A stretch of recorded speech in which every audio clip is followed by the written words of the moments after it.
My husband Marcus and I have been together for 10 years, and we tied the knot 2 years ago.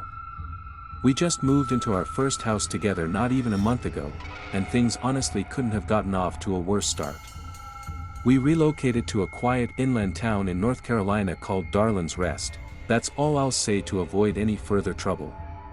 We settled on a peaceful street with a large property that backs up to a mid-sized stretch of pine forest.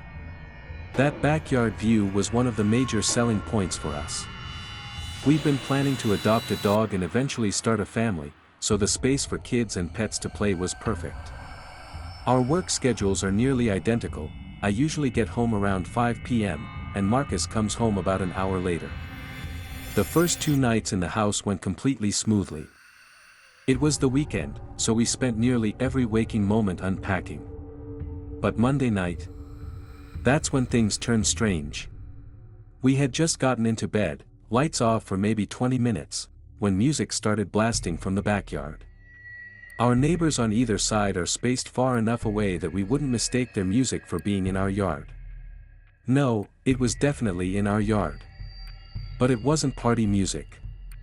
It was some old, crackly, vintage-sounding song, something out of an antique jukebox. Our windows were closed, but even so, Marcus and I exchanged panicked looks, trying to figure out where the music was coming from.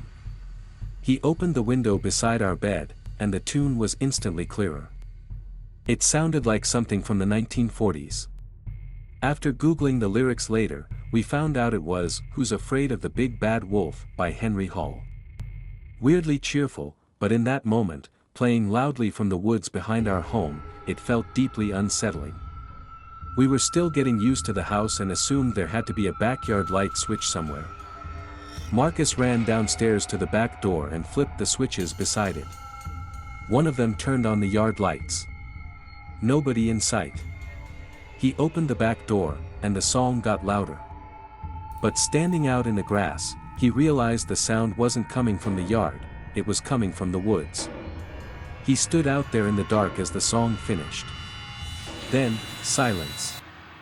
It felt like some twisted, "welcome to the neighborhood" prank. When Marcus came back inside, he told me it was probably just some dumb kids trying to spook the new homeowners. But even as he said it, it sounded ridiculous. Why would anyone go to that much trouble? The next night, it happened again.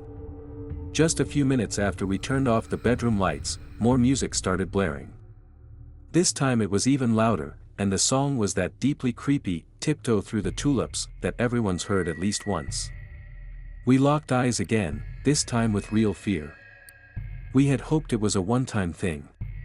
It wasn't. Marcus peeked out the window and saw something sitting in the grass. Not a person, but something. He told me he was going to check it out. I told him to just call the police, but he insisted he needed to handle it himself, make a statement, he said. Prove he was the man of the house. Not just for us, but for whoever was messing with us. He went out with that determined look, and I watched from the upstairs window. When he got closer, he saw that the object was a small, old radio, clearly where the eerie music was coming from.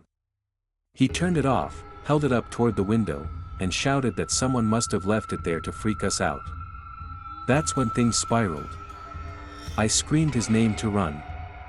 I kept yelling it, "Marcus, run." He shouted back, asking why, and I yelled, "There are people standing behind you." His face changed instantly. He turned toward the woods. I watched as he froze in place. 3 figures were standing just at the edge of the forest, evenly spaced, facing him. Not moving. Not speaking. Just standing. Marcus yelled something and bolted for the house. He slammed the door behind him. I was already crying upstairs. He called the police while I double-checked every window and door. I honestly expected banging on the windows or something far worse before they arrived. The officers showed up surprisingly quickly. We explained the entire situation while I kept my eyes on the tree line. Marcus showed them the radio and asked if they could take it in as evidence. He said he only touched the handle on top. To our surprise, they agreed and took it. They also shined their flashlights along the woods, probably more to scare off anyone still out there than to find anything. Once they left, though, that dread crept right back in. We felt completely exposed. Thank God, those people haven't returned since. But this was just a few weeks ago. If they do come back, I'm recording everything.